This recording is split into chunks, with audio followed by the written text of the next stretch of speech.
Wagwan muchachos, welcome back to Football Digest Daily. I didn't know on a day like today I'll be doing 2 videos. But here we are, man, because Manchester United have fired Ten Hag. Eventually, Ten Hag has been fired. They have cracked the whip. I'm going to be honest with you. I honestly feel a bit sad about this because I love Ten Hag. He made me absolutely happy. I ain't going to lie about that. He gave me a lot of views on TikTok. He gave me a lot of views on YouTube, a lot of views on Instagram. He helped me make a lot of content to help me grow my brand. So I want to take this opportunity to personally thank Ten Hag for everything he has done.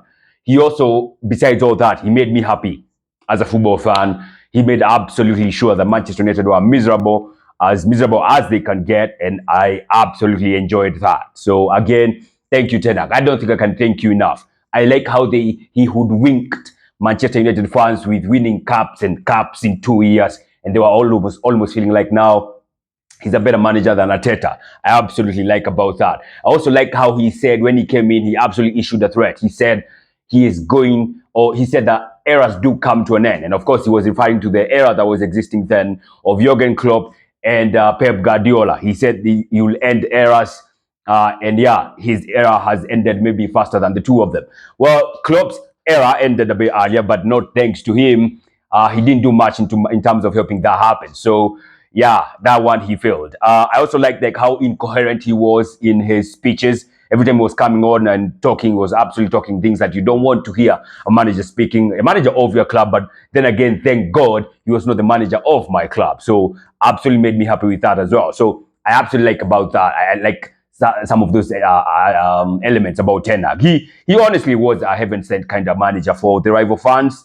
And me being a rival fan, I have to say I totally enjoyed that. So Ten Hag, you have my respect, man. I don't understand why they would want to fire you in such an economy that you're thriving on. I don't know why they would want to fire you after they extended your contract. When was it? Was it in May this year? Or when was it? When he won the FA Cup. Yes, after he won the FA Cup. He extended a contract, I think, by a year. So I don't understand why they want to fire you now. That is working. I don't understand why they would want to fire you now after doing that. So that's kind of a jabroni move if you ask me, Ten Hag. But I have no doubt that Ten Hag, without a shadow of a doubt, you're going to get another job. He is going to get another job. I still feel like he was underutilized at Manchester United. And I honestly feel like all Ten Hag needed was time. Ten Hag just needed some time and he was going to figure things out. And I think he explicitly expressed this, like in all his press conferences, saying that he needs time for this score to click. They need time. That's very factual. I mean, look at Arsenal. Arsenal did give Mikel Arteta time. Mikel Arteta has won 2 Community Shields and 1 FA Cup, but he was given time. Look at Arsenal now, flying high, contending for the league, maybe not winning it yet, but headed there. You can all see that. You can all testify. So I honestly feel it's a bit of an irrational move by Manchester United. And then again, kind of makes me want a manager who will come in and, continue that legacy. And there's a saying in Kenya where we say, die driver, die conductor.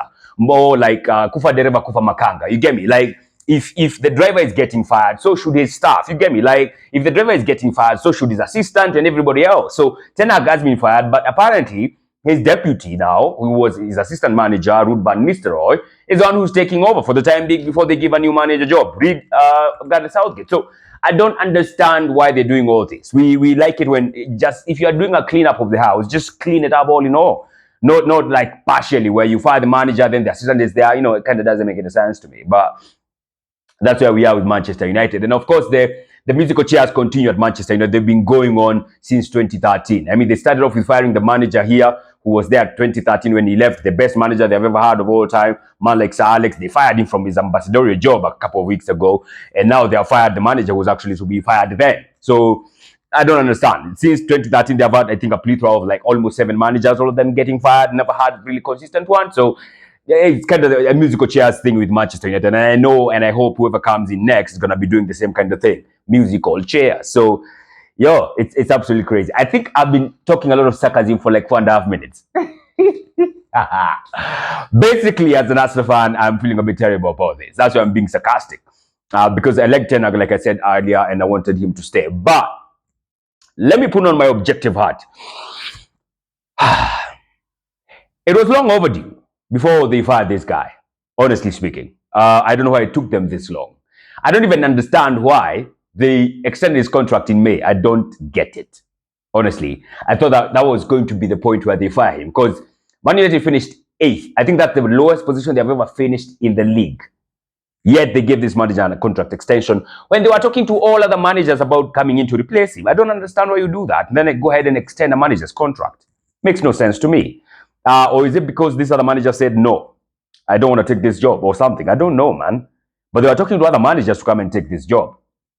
And of course, even then, when all this was happening for this season, you're still hearing reports that they're also talking to other managers. Like today, we had the report before the firing, I think over the weekend, that they were talking to Xavi. So yeah, clearly they've been talking to other people to try and, come in and be the new manager for Manchester United. So it was bound to happen. It was going to happen, just a matter of time. I think I said it a couple of times. I don't know if I said it in the podcast or I said it on radio or in another podcast. I don't know if it's this Extra Digest podcast, that how Ineos have cracked the whip on Sir Alex. I will not be surprised, and I'm damn sure they will crack the whip on Ten Hag. And they have gone ahead and they have cracked the whip on Ten Hag. And they have fired him. It was just a matter of time. I honestly thought Ten Hag was going to get fired after the Chelsea game. Yeah, I thought that was going to be the straw that broke the camel's back, not the camel that broke the straw's back. And that was going to be the straw that broke the camel's back. I thought the beatdown they'll face against Chelsea is the one they're gonna, act on it and all right, fire Ten Hag. I didn't know they were gonna act on this one this soon. Maybe they kind of have a hint of getting a new manager in, because I don't understand why you just fire a manager and without any idea of who you want to bring in. So maybe they kind of have a hint of what's going on. The only other question is now, if they bring another guy, what happens to Ruud van Nistelrooy? Does he stay behind? Does he get fired as well? Does he leave? What happens? So, or again, what happens if Ruud van Nistelrooy takes over the assistant job, now becomes the interim manager, and does a nice job? Does he get like a full-time contract to become the new head coach or manager for Manchester United? So a lot remains to be seen as far as Manchester United go. I mean, we all know Ten Hag has had quite a few issues. Lack of a playing style. Manchester United, they have been castigated with that. I have castigated them with that for a minute. Bro, like for so long. We've been talking about them not having a playing style. We don't understand how you can be 2 years into a job and there's no playing style. That's criminal. The handling of certain issues like Jadon Sancho, how that one happened, a bit, what do you call it? A bit controversial. The issue with Ronaldo, that one was crazy. The issue with Harry Maguire, who was stripped of the captaincy in the whole world seeing, and kind of people didn't like that a lot. Also David De Gea, how he was kind of thrown out. People kind of feel like he was thrown out. So there's been a few issues that happened there. People are like, how the hell are you doing that? So crazy. Also, there are issues to do. It just kind of felt like there are a few players there in that dressing room who are kind of not feeling Ten Hag's vibe. And also even his training routine, a few players that indicated they had issues with that. So it's just a culmination of so many issues here, honestly. So again, I'm not really surprised. Let me not lie. I'm not that surprised that Ten Hag has been fired. It was just a matter of time, and there we are. Now he's gone home. It's just now a question of who's going to come in and continue this legacy. You get me? So who is it going to be? Do you get a man like Gareth Southgate? Because I mean, we have had Ineos do like Gareth Southgate. I would be very happy if they get Gareth Southgate. Oh wait, I said I'm being objective. But yeah, it's a bit crazy for Manchester United. Ten Hag, man, it just never really worked out for him at Manchester United. It's a bit unfortunate. And I know when he came on, guys were really excited about this guy. I mean, he had taken Ajax to the Champions League semi-finals, beaten the likes of Madrid, beaten the likes of Juventus, knocked them out. People are thinking like, this is the guy, you get me? Because after that, before then, they had guys like Ole. It's crazy, man. Do they even go back for Ole now? Because, I mean, Ole said he would have no problem going back to it. I don't think Ineos gets Ole back. No, they definitely don't. So let's just wait and see how this one's going to go down, man. It's an interesting one. Of course, rival fans are feeling absolutely terrible. I am feeling terrible. Manchester United fans could not be happier. They are absolutely over the moon. So, yeah, man. Now we just wait and see who's going to be coming next as the next manager for Manchester United. And you see, like, now, of course, the eyes are on Ineos now. Ineos, we know how they like, hiring and firing Manchester United. They don't give managers time. Are you going to get a manager who you're going to give time? All right?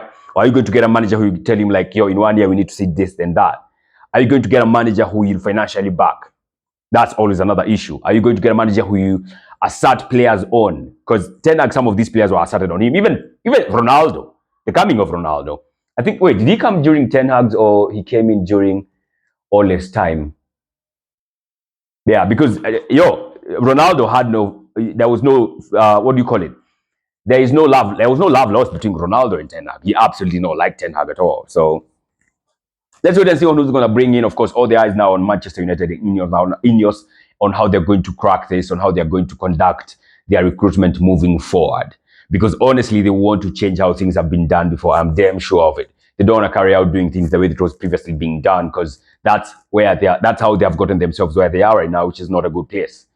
So yeah, we just have to wait and see how this is going to go down. I don't know how you guys feel. I would like to know how you guys feel about this sacking of Ten Hag on the comment section. Are you happy about it? Are you feeling a bit depressed, disappointed about it like I am? I would like to know how you guys feel. But yeah, like I said, it was just going to be a matter of time before they fire Ten Hag, man. It's unfortunate, man. And the other issue is there's some guys Ten Hag have brought on board. The other manager who's coming in, will he be okay with these guys? Because that's the other issue. Like guys like Delete, you don't know. You know, you can never be certain about these things. There are some managers who come in, they're like, I don't like this guy, I don't like this guy, I don't want to work with this guy. So I mean, things do change, you know. So is it going to be like that with the new guy who's going to be coming on? What is it going to be like with the guy who's going to be coming on, and who is he going to be to start with? So let's just wait and see. I mean, for us as rival fans, it's one of those days. We knew it was going to come, and here it is. So it was fun while it lasted. Thank you, Ten Hag, for everything. He has made me a happy guy. I think I've extended a few years of my life.